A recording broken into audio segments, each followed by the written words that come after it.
Assalamualaikum warahmatullahi wabarakatuh. Kami dari kelompok satu akan mempresentasikan hasil diskusi kami dengan judul Manajemen Operasi Rantai Nilai dan Produktivitas dari PT Elders Indonesia Bogor. Saya Aditya Aji Pamungkas, dengan rekan saya ada Fatimah Zahra dan Ika Wulandari. Selanjutnya,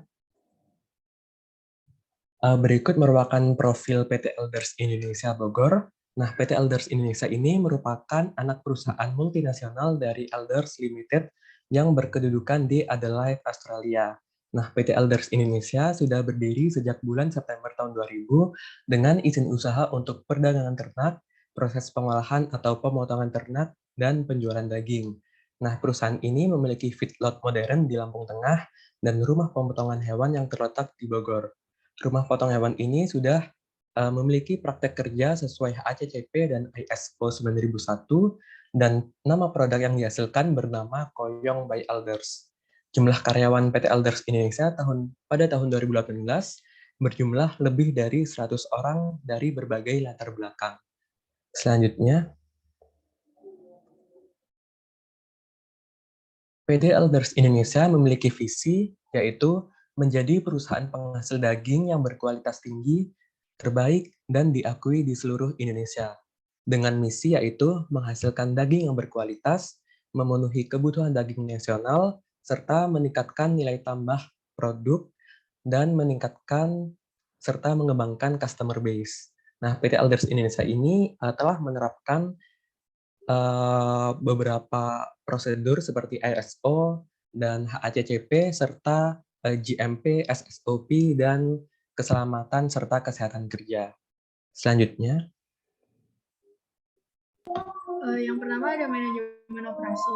Manajemen operasi ini adalah desain operasi dan pengendalian dari proses transformasi yang mengubah sumber daya seperti tenaga kerja dan bahan baku menjadi barang dan jasa yang dijual kepada pelanggan. Selanjutnya,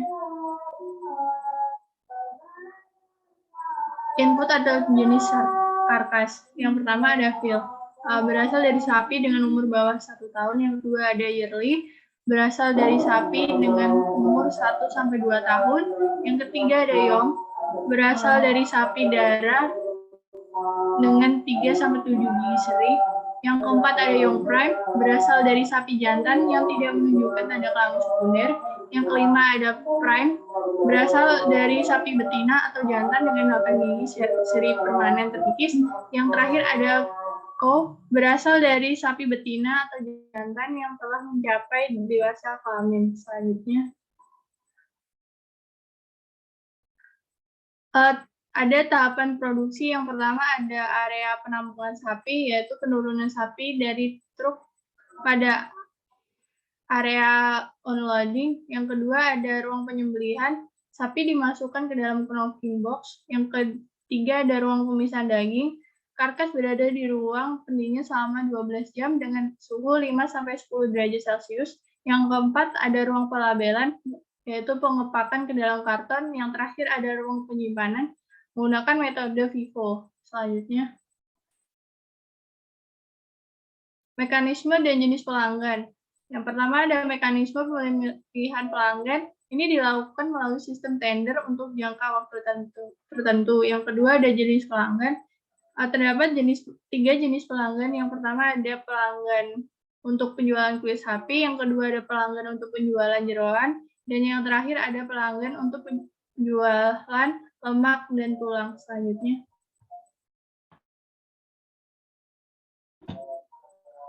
jenis produk.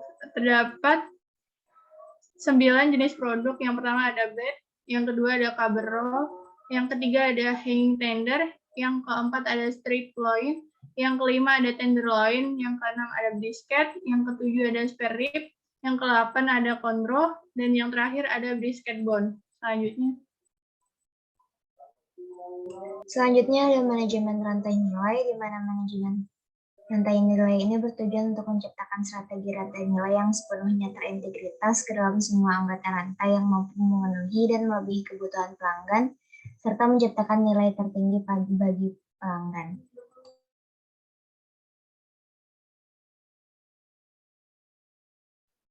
baik. Nah, dalam manajemen rantai nilai, kita bisa lihat dari atribut produk.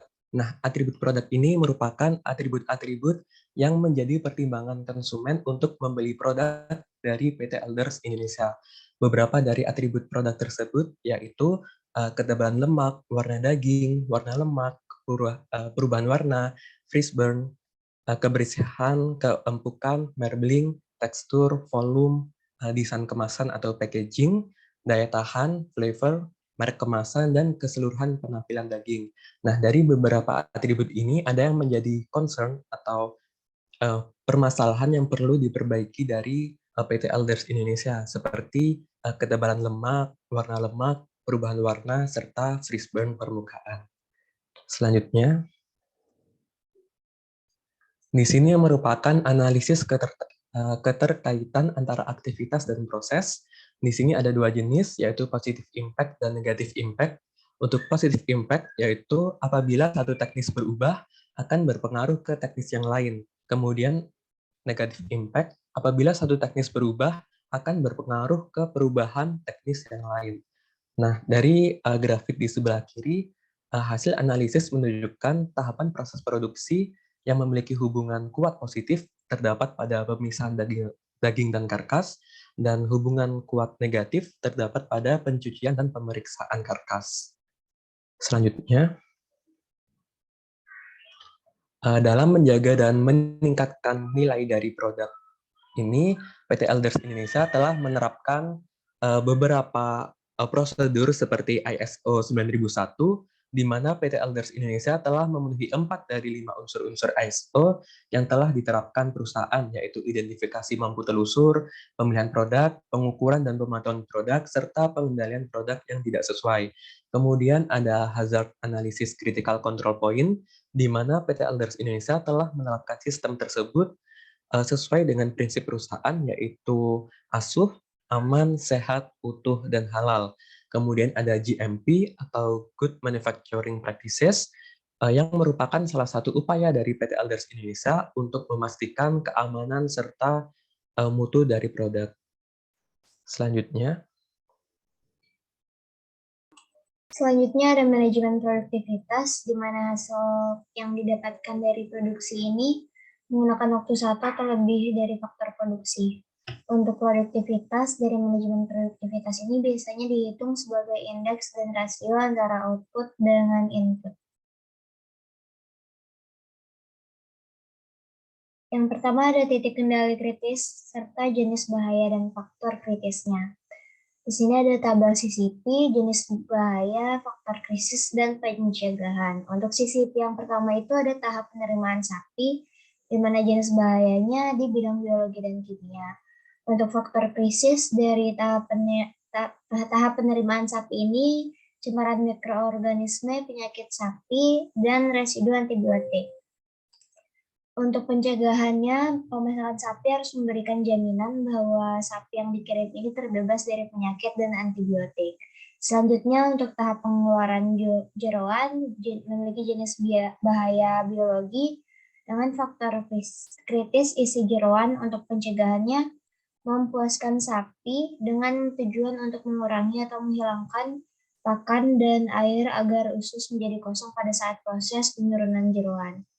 Selanjutnya ada tahapan penyembelihan pengeluaran darah serta peningkatan esofagus, di mana jenis bahayanya ada biologi dengan faktor kritis, penuntasan darah, dan pencegahannya itu proses yang dilakukan harus cepat agar darahnya tidak mengendap untuk menghindari cepatnya proses pembusukan.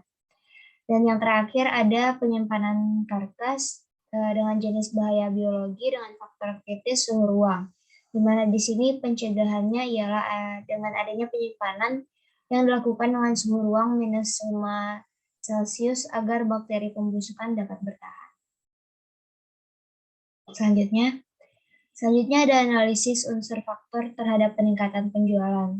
Analisis faktor ini bertujuan untuk melihat tingkatan pengaruh suatu unsur faktor terhadap fokus yang memiliki pengaruh terhadap peningkatan penjualan PT Elders Indonesia melalui prioritas perbaikan atribut produk, di mana di sini ada unsur faktor produksi dengan bobot 0,428 dengan prioritas pertama, SDM dengan bobot 0,258 dengan prioritas kedua, Finance dengan bobot 0,28 dengan prioritas ketiga, dan Marketing dengan bobot 0,106 dengan prioritas 4. Di mana faktor produksi ini merupakan faktor yang menjadi prioritas utama dan paling berpengaruh terhadap peningkatan penjualan.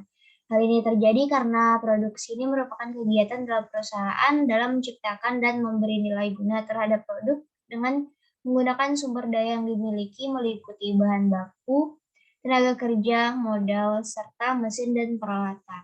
Sehingga produk yang dihasilkan sesuai dengan tujuan perusahaan yang pada akhirnya akan memberikan kepuasan terhadap konsumen dan dapat meningkatkan penjualan. Selanjutnya ada analisis tujuan terhadap peningkatan penjualan, di mana di sini ada tabel penjual yang tujuan yang pertama itu meningkatkan keuntungan dengan bobot 0,397 dengan prioritas pertama. Yang kedua ada membangun citra perusahaan di mana memiliki bobot 0,273 dengan prioritas kedua, memperluas pasar dengan bobot 0,232 dengan prioritas ketiga, serta pengembangan teknologi dengan bobot 0,097 dengan prioritas keempat. Untuk analisis tujuan ini bertujuan untuk melihat tingkat pengaruh suatu unsur tujuan terhadap aktor-aktor, yaitu meningkatkan keuntungan, membangun citra perusahaan, memperluas pasar, dan pengembangan teknologi. Apabila semua hal di atas ini dapat tercapai, dibutuhkan suatu kerja keras dari semua divisi pada perusahaan untuk saling bekerja sama, yang pada akhirnya sesuai dengan apa yang diharapkan. Selanjutnya ada prioritas untuk diperbaiki di perusahaan. Yang pertama itu ada perbaikan untuk mempertahankan warna daging, di mana perusahaan ini harus melakukan bagaimanapun caranya agar pada saat produk daging didistribusikan, kondisi kendaraan pengangkut pendingin suhu ruangan itu harus stabil, sehingga pada saat mencapai tempat tujuan, produk daging sapi ini tidak mengalami perubahan warna dan terlihat segar seperti saat dia awal dikeluarkan dari gudang pendingin. Yang kedua itu ada untuk memperbaiki ketebalan lemak, di mana kondisi produk yang dirasa kurang memuaskan bagi konsumen ini adalah lemak yang terlalu tebal pada permukaan daging, sehingga membuat konsumen menyarankan PT Alders Indonesia untuk melakukan perbaikan, untuk menghilangkan lemak yang terlalu tebal atau lebih ditipiskan agar lebih menarik banyak konsumen. Untuk mencapai manajemen produktivitas yang baik, PT Elders Indonesia ini harus tetap mempertahankan aktor tujuan serta prioritas perbaikan yang lain sesuai dengan skala prioritas yang ada, di mana kerjasama antar divisi ini sangat diperlukan agar tujuan perusahaan dapat tercapai. Selanjutnya,